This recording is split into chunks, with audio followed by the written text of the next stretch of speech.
Hi hello ನಮಸ್ಕಾರ ಸ್ನೇಹಿತರ. ದತ್ತಾಬಾಯಿ ವಾಪಸ್ ದತ್ತಾಬಾಯಿ ವಾಪಸ್ ಬರೋದ್ರ ಜೊತೆಗೆ ಇಲ್ಲಿ ಶರು ಅರೆಸ್ಟ್ ಆದ್ರೆ ಏನಾಯ್ತು, ಏನು ಕತ್ತ ದೃಷ್ಟಿ ಮಾಡಿದ್ದೇನು, ಇದೆಲ್ಲವನ್ನ ಕೂಡ ತಿಳ್ಕೊಬೇಕು ಅಂದರೆ ಈಗಲೇ ನಮ್ಮ ಈ ಚಾನಲ್ನ ಸಬ್ಸ್ಕ್ರೈಬ್ ಮಾಡಿ, ಹಾಗೆ ಒಂದು ವಿಡಿಯೋವನ್ನು ಪೂರ್ತಿಯಾಗಿ ನೋಡೋದನ್ನು ಯಾವುದೇ ಕಾರಣಕ್ಕೂ ಕೂಡ ಮರಿಬೇಡಿ. ಇಲ್ಲಿ ದತ್ತಾಬಾಯಿ ತನ್ನ ಅಕ್ಕ ಶರುನ ದೇವತೆ ಅಂತ ಪ್ರೀತಿ ಮಾಡ್ತಾ ಇದ್ರು, ಪೂಜಿಸ್ತಾ ಇದ್ರು.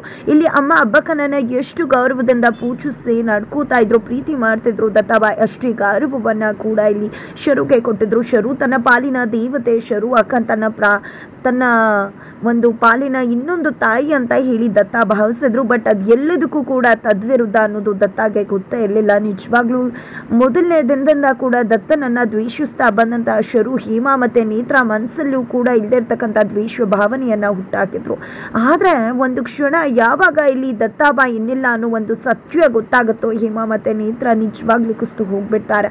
ಅವನ ಸಾವಿಗೆ ಮರುಕವನ್ನು ವ್ಯಕ್ತಪಡಿಸ್ತಾರೆ. ಯಾಕಂದರೆ ಇಲ್ಲಿ ಅಕ್ಕ ಗೋಳಿಕೋಬೇಕಿದ್ರೆ ಏನೂ ಅನ್ನಿಸ್ತಿರ್ಲಿಲ್ಲ, ಅವನನ್ನು ಬೀದಿಗೆ ತರ್ತಾರೆ, ಅವನು ಸಂಕಟ ಪಡ್ತಾನೆ, ಹಾಗೆ ಈಗ ಅಷ್ಟೇ ಅಂದ್ಕೊಂಡಿದ್ರು. ಬಟ್ ಯಾವಾಗ ಜೀವನೇ ಹೋಯಿತು ದತ್ತದು ಅಂತ ಗೊತ್ತಾಯಿತು, ನಿಜವಾಗ್ಲೂ ಹೇಮಾ ಮತ್ತು ನೇತ್ರ ತುಂಬ ಅಂದರೆ ತುಂಬ ಸಂಕಟ ಪಡ್ತಾರೆ. ಬಟ್ ಇದು ಎಲ್ಲದರ ಜೊತೆಗೆ ಇಲ್ಲಿ ಶರು ತಾನು ಅಂದ್ಕೊಂಡಾಗೆ ಕೊನೆಗೂ ಸಾಧಿಸೇ ಬಿಡ್ತಾಳೆ. ದೃಷ್ಟಿಗೆ ಹೇಳಿದ್ಲು, ನಿನ್ನ ಗಂಡನ ವಿರುದ್ಧ ನಾನು ಏನನ್ನ ಅಸ್ತ್ರವನ್ನು ಬಳಸಬೇಕಾಗಿಲ್ಲ, ಜಸ್ಟ್ ಎಮೋಷ್ನಲ್ ಆಗಿ ಅಕ್ಕ ಅನ್ನೋ ಅಸ್ತ್ರವನ್ನು ಬಳಸಿದ್ರೆ ಸಾಕು, ನಿನ್ನ ಗಂಡನ ಕತ್ತೆನೇ ಮುಗ್ದು ಹೋಗುತ್ತೆ.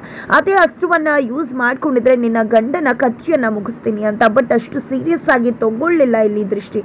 ಅಲ್ಲಿ ಕಿಶೋರ್ ಅವ್ರಿಗೂ ಕೂಡ ಎಚ್ಚರಿಕೆಯನ್ನ ಕೊಟ್ಟಿದ್ಲು, ಇವರಿಬ್ರು ನೆಮ್ಮದಿಯಾಗಿರೋದಕ್ಕೆ ನಾನು ಬಿಡುವುದಿಲ್ಲ. ಇವತ್ತೇನೋ ದೃಷ್ಟಿ ದತ್ತ ಚೆನ್ನಾಗಿರ್ಬೋದು, ಬಟ್ ಯಾವುದೇ ಕಾರಣಕ್ಕೂ ಅವರು ಚೆನ್ನಾಗಿರೋಕೆ ನಾನು ಅವಕಾಶ ಕೊಡೋದಿಲ್ಲ ಅನ್ನೋದನ್ನ ಆಲ್ರೆಡಿ ಶರು ತನ್ನ ಗಂಡ ಕಿಶೋರ್ ಅವ್ರ ಹತ್ರ ಹೇಳಿದ್ಲು. ಅದನ್ನ ಅವರು ಕೂಡ ಅಸಡ್ಡೆ ಮಾಡಿದ್ರು. ಆದರೆ ಇವರಿಬ್ಬರ ಅಸಡ್ಡೆ ಇಂಥ ಒಂದು ದೊಡ್ಡ ಅನಾಹುತಕ್ಕೆ ಕಾರಣ ಆಗತ್ತೆ ಅನ್ನೋದು ಅವ್ರಿಗೆ ಗೊತ್ತಿರಲಿಲ್ಲ.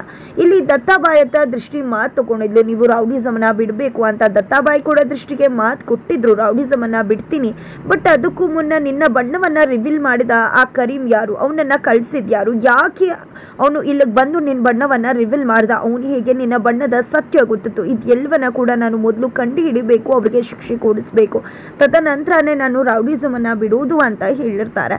ಜೊತೆಗೆ ಇಲ್ಲಿ ದೃಷ್ಟಿ ನನ್ನ ಎಂದೂ ಕೂಡ ನೀವು ಬಿಟ್ಟು ಹೋಗೋದಿಲ್ಲ ಅಲ್ವಾ ಅಂತ ಕೇಳಿದಾಗ ಖಂಡಿತ ಇಲ್ಲ, ಜೊತೆಲಿದ್ರು ಸತ್ರು ಜೊತೆಯಲ್ಲೇ ಅಂತ ಹೇಳಿ ಪ್ರಾಮಿಸ್ ಮಾಡಿರ್ತಾರೆ ದತ್ತಾಬಾಯಿ. ಬಟ್ ಇಲ್ಲಿ ದೃಷ್ಟಿ ಮಲ್ಕೊಂಡಿರ್ಬೇಕಿದ್ರೆ ಯಾರಿಗೂ ಹೇಳ್ದೆ ಕೇಳದೆ, ದೃಷ್ಟಿಗೂ ಹೇಳ್ದೆ ಅಲ್ಲಿ ಕರೀಮನನ್ನ ಹುಡ್ಕೊಂಡು ಹೊರಟೇ ಬಿಡ್ತಾರೆ ದತ್ತಾಬಾಯಿ. ಹೊರಟಿದ್ದೆ ಮತ್ತೆ ವಾಪಸ್ ಬರುವುದೇ ಇಲ್ಲ, ಆದರೆ ಬರುವುದು ಅವರ ಸಾವಿನ ಸುದ್ದಿ ಮಾತ್ರ.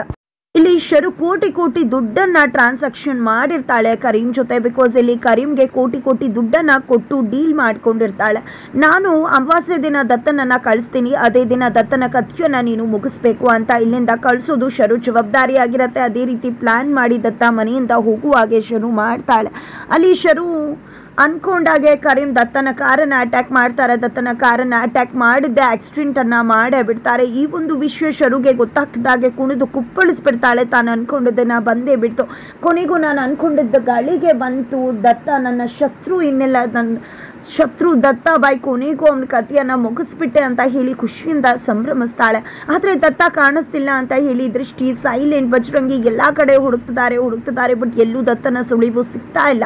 ಅದರ ನಡುವೆ ಇಲ್ಲಿ ಶರು ಬಂದು ಸಿಡಿಸ್ತಕ್ಕಂಥ ಆ ಒಂದು ಸತ್ಯದ ಬಾಂಬ್ ನಿಜವಾಗ್ಲೂ ದೃಷ್ಟಿ ಮನಸ್ಸನ್ನ ಎಲ್ಲರನ್ನ ಕೂಡ ಕದರಡು ಬಿಡುತ್ತೆ. ಬಿಕಾಸ್ ಇಲ್ಲಿ ಶರು ಬಂದಿದ್ದ ದತ್ತನ ಕಾರ್ ಆಕ್ಸಿಡೆಂಟ್ ಆಗಿದೆ, ನಜ್ಜಿಗುಜ್ಜಿಕಾಯಿ ಆಗಿದೆ, ದತ್ತ ಇನ್ನಿಲ್ಲ, ದತ್ತ ಸತ್ತು ಹೋಗಿದ್ದಾನೆ ಅನ್ನೋ ವಿಷಯ ಬಂದಿದೆ ಅಂತ.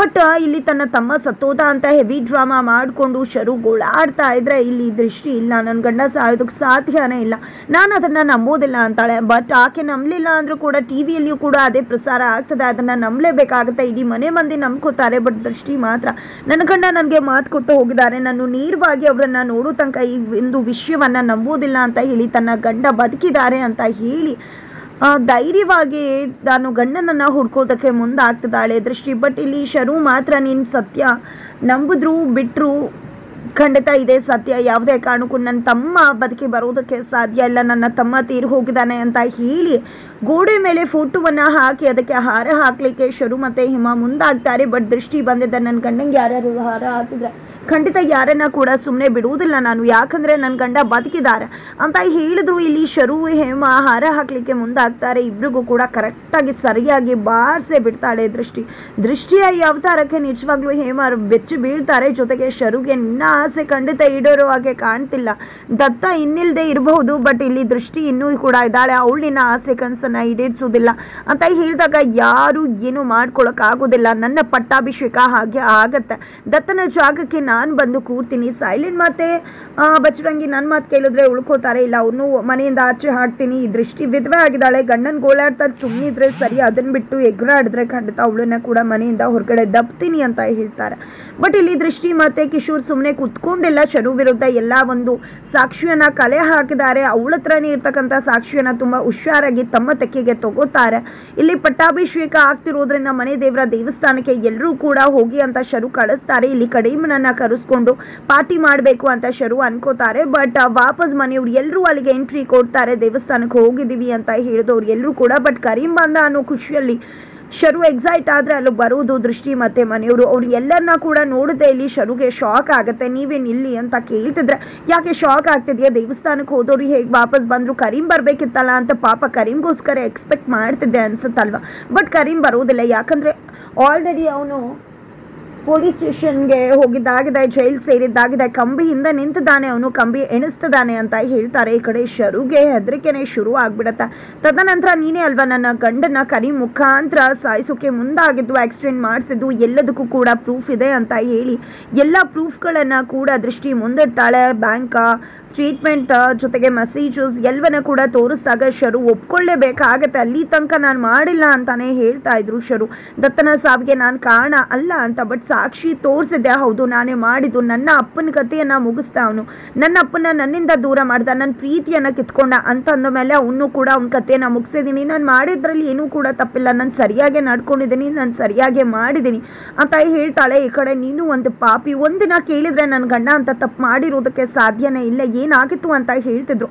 ನನ್ನ ಗಂಡನ ಕಥೆಯನ್ನೇ ಮುಗಿಸೋದಕ್ಕೆ ಕೋಟಿ ಕೋಟಿ ಸುರಿದೆ ಅಲ್ವಾ, ಆದರೆ ನನ್ನ ಗಂಡ ನಿನಗೆ ಎಲ್ಲವನ್ನ ಕೂಡ ಕೊಟ್ಟು ಹೋಗಬೇಕು ಅಂತ ಅಂದ್ಕೊಂಡಿದ್ರು.